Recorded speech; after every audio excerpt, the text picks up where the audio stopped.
Hi guys, कैसे आप लोग? So why nitrogen is less reactive at room temperature?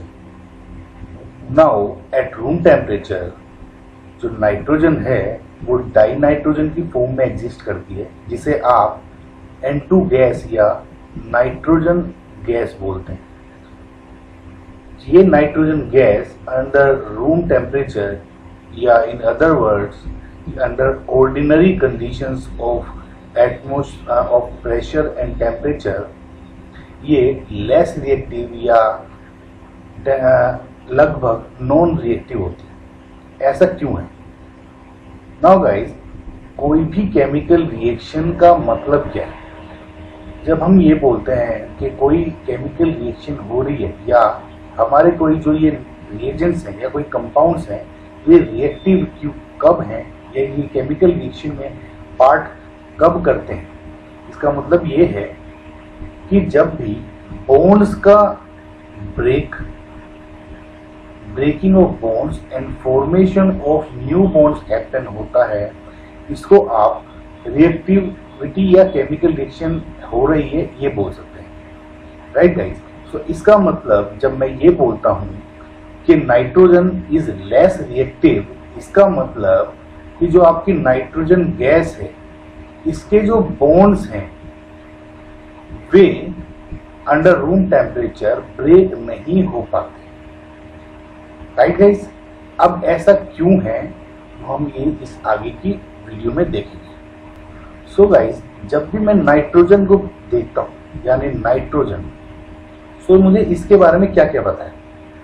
सबसे पहला तो ये है कि ये सेकंड पीरियड में आता है पीरियोडिक टेबल के, कार्बन, नाइट्रोजन एंड ऑक्सीजन, और 15th ग्रुप में आता है यानी P ब्लॉक एलिमेंट है आपका ये नाइट्रोजन। और दूसरे एलिमेंट कौन से? जैसे nitrogen, phosphorus, arsenic, antimony, right, bismuth. So second period and 15th group ये IUPAC के हिसाब से और 5th A group American standards के हिसाब से आता है। राइट गाइस, 15th ग्रुप का मतलब क्या हुआ कि इसके जो नाइट्रोजन है जिसका एटॉमिक नंबर 7 है, इसके आउटर मोस्ट शेल में 5 इलेक्ट्रॉन्स होंगे। अगर मैं नाइट्रोजन का इलेक्ट्रॉनिक कॉन्फ़िगरेशन करूं तो कुछ इस टाइप से आता है 1s2 2s2 2p3, यानी आउटर मोस्ट शेल में 5 इलेक्ट्रॉन्स है, यानी जिसको मैं कुछ ऐसे ड्रॉ कर सकता हूं। राइट गाइस, एक एक इलेक्ट्रॉन आ जाएगा। सो ये इसका आउटर मोस्ट शेल हो गया। सो अगर मैं नाइट्रोजन के दो एलिमेंट्स लूं और उनके आउटर मोस्ट शेल की ये जो बॉन्डिंग बनाता हूं तो मैं क्या पाता हूं कि ये जो आउटर मोस्ट जो P ब्लॉक है इसके तीनों के पास एक एक है, इसके पास भी एक एक है, और जो हमारा ये P ब्लॉक है इसको टोटल 6 इलेक्ट्रॉन्स चाहिए। इसका मतलब ये जो आपका शेयरिंग हो जाती है, ये जो 3 इलेक्ट्रॉन्स है शेयर कर लेते हैं आपस में, जिससे आपके 3 बॉन्ड्स बन जाते हैं। राइट गाइस, 3 बॉन्ड्स बन गए और इन बॉन्ड्स को क्या है? ट्रिपल बॉन्ड बोलते हैं। यानी अगर आप इस तरह से मैं लिखूं कि जो ये आपके नाइट्रोजन है 2 एटम्स, इसने 3 electrons 3 pair of electrons share कर लिए in total of 6 electrons.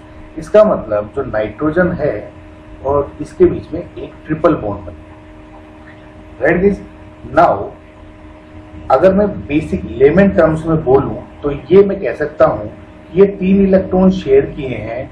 Also जो ये नाइट्रोजन एटम है इनका साइज बहुत छोटा होता है, जिसकी वजह से हाई इलेक्ट्रोनेगेटिविटी होने की वजह से ये जो दो नाइट्रोजन एटम्स हैं ये बहुत करीब करीब होते हैं, बहुत पास पास होते हैं, जिसकी वजह से जो ट्रिपल बॉन्ड है ये बहुत ही स्ट्रॉन्ग बॉन्ड बन जाता है। राइट गाइस, एंड क्योंकि ये पास पास है, स्ट्रॉन्ग होने के साथ साथ ये काफी स्मॉल बॉन्ड होता है।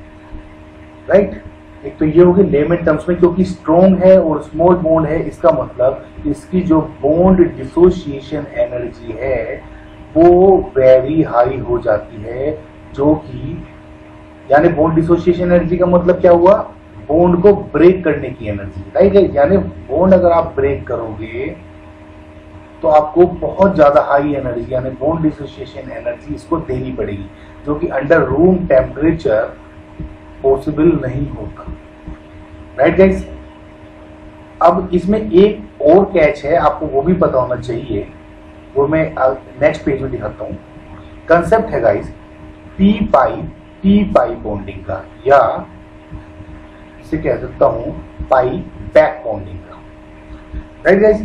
नाउ गाइस बेसिकली जो ये मैंने आपको ये बताया कि ये जो 3 इलेक्ट्रॉन्स हैं ये जो आपस में इन्होंने शेयर किए, राइट गाइस, ऐसे शेयर किए इन्होंने आपस में, इस शेयरिंग को आप पी पाई बॉन्डिंग बोलते हैं और या बैक बॉन्डिंग बोलते हैं। अब पी पाई का मतलब क्या है, जब भी अगर मैं वैसे इसके लिए एक अलग वीडियो बना दूंगा, इसमें छोटा सा समझाने की कोशिश कर रहा हूँ।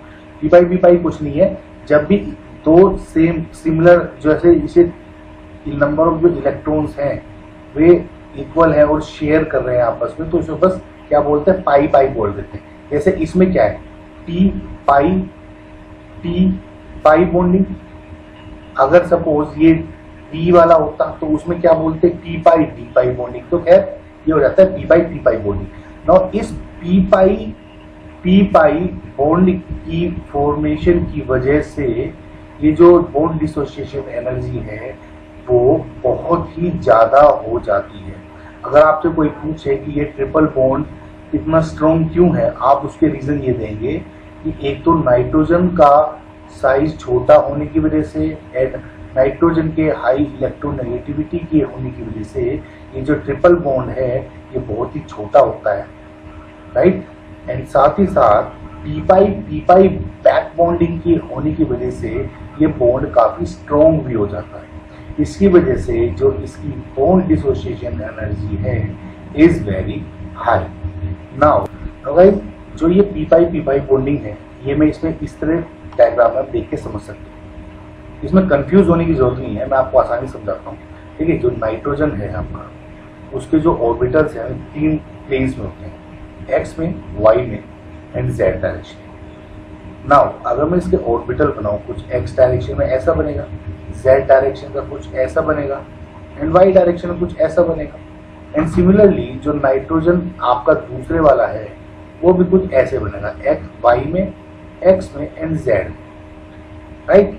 अब क्या होता है कि जो बॉन्डिंग है, अब जो ये वाले हैं ये तो सिंपल पाई बॉन्ड बना दिया, सिंपल सिग्मा बॉन्ड बना दिया, राइट। अब देखिए नाइट्रोजन के 3 है, 1 सिग्मा 2 पाई, सिंपल वाले ने तो सिग्मा बॉन्ड बना दिया।